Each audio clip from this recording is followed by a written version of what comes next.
السلام علیکم دوستو، الوارث پراپرٹی میں خوش آمدید۔ 16 اکتوبر 2021 کو کراچی کی ریئل اسٹیٹ انڈسٹری میں سپریم کورٹ کراچی رجسٹری نے ایک اہم فیصلہ دیا تھا، جو کہ تاریخی اور تاریخی فیصلہ تھا۔ تاریخی میں اس وجہ سے کہوں گا کہ وہ فیصلہ نسلہ ٹاور کے خلاف آیا تھا۔ نسلہ ٹاور کے جو بلڈر ہے، انہوں نے جو ہے اضافی جو زمین تھی اس کو انکروچ کر کے جو ہے ایک بلڈنگ بنائی تھی 16 منزلہ نسلہ ٹاور کے نام سے،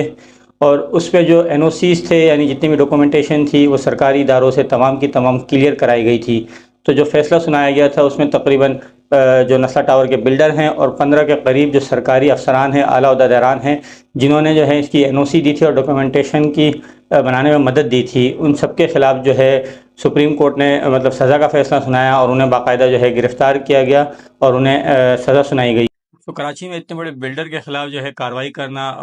بہت ہی مشکل ہوتا ہے، کیونکہ بلڈر جو مافیا ہیں ان کی جڑیں بہت مضبوط ہوتی ہیں، اور پھر خاص کر جو سرکاری افسران ہیں ان کے خلاف جو کارروائی کی گئی، یہ بہت اچھا اقدام تھا ریئل اسٹیٹ کے حوالے سے۔ لیکن یہ صرف آٹے میں نمک کے برابر ایک کارروائی تھی، یعنی کہ اس طرح سینکڑوں پروجیکٹ ہے جو کہ اس وقت غیر قانونی طریقے سے بنائے گئے ہیں، اور ان کے پاس باقاعدہ این او سیز وغیرہ اداروں کی موجود ہیں، اور اسی طرح جو کرپٹ افسران ہیں وہ سب میں شامل ہیں۔ اور تاریخی فیصلہ میں اس لیے کہوں گا کہ جب 2021 میں یہ فیصلہ سنایا گیا تو اس میں باقاعدہ یہ بھی کہا گیا کہ جو نسلہ ٹاور کے متاثرین ہیں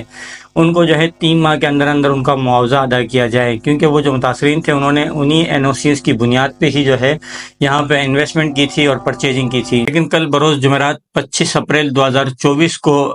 سپریم کورٹ کراچی رجسٹری میں جو ہے چیف جسٹس قائد فائز عیسیٰ نے اس کیس کی سماعت کی، اور متاثرین کے جو وکیل تھے انہوں نے کہا کہ 2.5 سال سے زائد عرصہ گزرنے کے باوجود جو ہے متاثرین کو ان کی رقم ادا نہیں کی گئی بلڈر کی طرف سے۔ اچھا، میں آپ کو بتاتا چلوں کہ جب یہ فیصلہ سنایا گیا تو بلڈر جو ہے وہ اس فیصلے کے صدمے کو برداشت نہیں کر سکے، اور وہ پھر 2 سے 3 ماہ کے اندر جو ہے انتقال کر گئے۔ اس کے بعد جو ہے بلڈر کے جو لواحقین ہیں انہوں نے متاثرین کو اب تک جو ہے کوئی رقم ادا نہیں کی۔ یہ بات جو ہے متاثرین کے وکیل نے بتائی سماعت کے دوران، جس پر چیف جسٹس قاضی فائز عیسیٰ نے کہا کہ نسلے ٹاور کا جو پلاٹ ہے اسے نیلام کر دیا جائے، اور نیلامی کی رقم سے جو ہے وہ متاثرین کو ادائیگیاں کر دی جائیں۔ یہ فیصلہ جو ہے وہ کل سنایا گیا، اور بہت جلد جو ہے نسلہ ٹاور کا جو پلاٹ ہے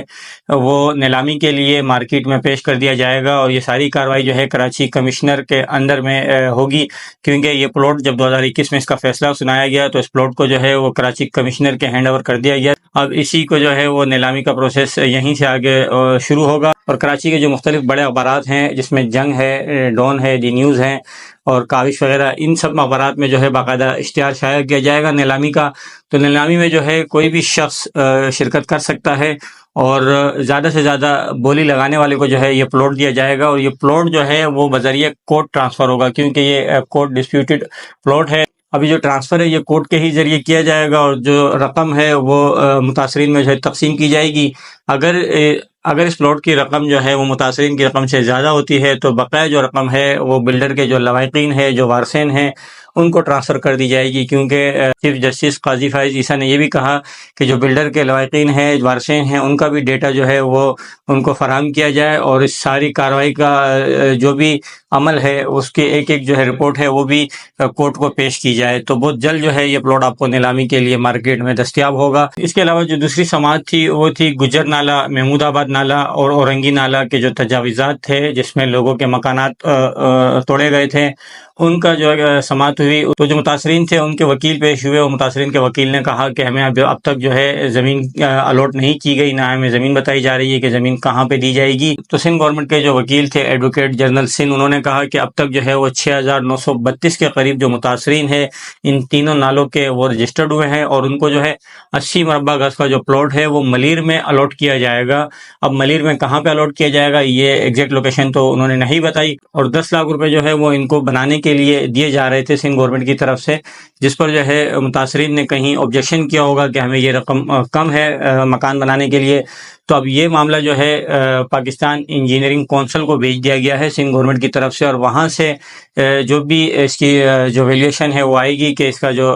خرچہ ہے مکان بنانے کا وہ کتنا ہے، تو وہ رقم متاثرین کو ادا کی جائے گی۔ جس پر چیف جسٹس قاضی فائز عیسیٰ نے کہا ہے کہ جو لوگ پلاٹ لینا چاہتے ہیں ان کو 1 ماہ کے اندر جو ہے وہ پلاٹ الاٹ کر دیا جائے، اور جو لوگ جو ہے پاکستان انجینئرنگ کونسل کے فیصلے کا انتظار کر رہے ہیں تو وہ ان کو بعد میں الاٹ کر دیا جائے، لیکن جو لوگ پلاٹ لینا چاہ رہے ہیں ان کو تو فی الفور 1 ماہ کے اندر 1 ماہ کا ٹائم دیا ہے کہ 1 مہینے کے اندر جو ہے وہ ان کو پلاٹ الاٹ کر دیا جائے۔ اور مزید انہوں نے یہ بھی کہا کہ ایسے متاثرین جو اب تک اس اسکیم میں شامل نہیں ہیں، رجسٹرڈ نہیں ہیں، تو وہ بھی اپنے جو مالکانہ حقوق کے کاغذات ہیں، اور اگر ان کا مکان جو ہے وہ ان تینوں نالوں میں سے کسی ایک میں بھی اگر ان کا مکان جو ہے وہ ڈیمولش ہوا ہے تو وہ بھی اپنے مالکانہ حقوق کے جو کاغذات ہیں وہ ADC2 ساؤتھ یعنی اسسٹنٹ ڈپٹی کمشنر ساؤتھ 2 کو جو ہے وہ اپنے کاغذات جو ہے جمع کروائیں، اور وہ بھی جو ہے اس کا حصہ بن سکتے ہیں، انہیں بھی جو ہے پھر پلاٹ مل سکتا ہے۔ تو جو بھی متاثرین ہے وہ رابطہ کر سکتے ہیں، اپنے متعلقہ ADC2 ساؤتھ جو ہے اس سے رابطہ کر سکتے ہیں، اور کمشنر سے بھی رابطہ کر سکتے ہیں اس حوالے۔ یہ 2 سماعتیں تھی، اس کے علاوہ تیسری جو سماعت تھی وہ چائنا کٹنگ کے حوالے سے تھی، جو سابقہ ناظم نعمت اللہ خان نے جو ہے چائنا کٹنگ کے حوالے سے پٹیشن دائر کی تھی۔ اس کے تقریباً 2.5 سال بعد جو ہے وہ 25 اپریل بروز جمعرات 2024 کو اس کی سماعت ہوئی، جس میں جو ہے ابھی زیادہ پیش رفت نہیں ہوئی ہے۔ اس میں جیسے ہی زیادہ کچھ پیش رفت ہوگی تو انشاءاللہ اس کے اوپر ایک مکمل ویڈیو میں بناؤں گا، کیونکہ چائنا کٹنگ جو ہے وہ ایک بہت ہی بڑا مطلب ایک ڈسپیوٹڈ ایک اسکیم ہے اس وقت جو ہے کراچی میں، کیونکہ پورے جہاں بھی اسکیمیں تھیں وہاں پہ چائنا کٹنگ کی گئی، اور ان کی تعداد ہزاروں میں ہے۔ تو اگر اس کے اوپر کوئی فیصلہ آتا ہے تو وہ کراچی میں جو ہے وہ ریئل اسٹیٹ انڈسٹری میں بھونچال لے آئے گا، کیونکہ یہاں پہ جو ہے وہ سینکڑوں کی تعداد سے بلکہ ہزاروں کی تعداد سے جو ہے لوگ رہائش پذیر ہیں، اور اربوں کی تعداد سے اس کی ویلیوشن بنتی ہے جو لوگوں نے وہاں پہ مکانات تعمیر کیے ہیں اور وہ رہ رہے ہیں۔ تو اس کے اوپر اگر کوئی فیصلہ آتا ہے تو یہ بہت مشکل ہو جائے گی سندھ گورنمنٹ کے لیے اس فیصلے کو دیکھنا، اور اس سے جو متاثر ہوں گے لوگ ان کو سنبھالنا، کیونکہ اس کی جو ویلیوشن ہے وہ کروڑوں اور اربوں روپوں کی ہوگی۔ تو چائنا کٹنگ کے حوالے سے انشاءاللہ میں ایک مکمل ویڈیو بناؤں گا۔ اگر آپ کراچی کی ریئل اسٹیٹ کے حوالے سے اس طرح کی مزید ویڈیوز دیکھنا چاہتے ہیں تو میرے چینل کو جو ہے وہ سبسکرائب کیجئے، ویڈیو کو لائک کیجئے، کومنٹ میں اپنے خیالات کا اظہار کیجئے۔ ویڈیو دیکھنے کا شکریہ، اللہ حافظ۔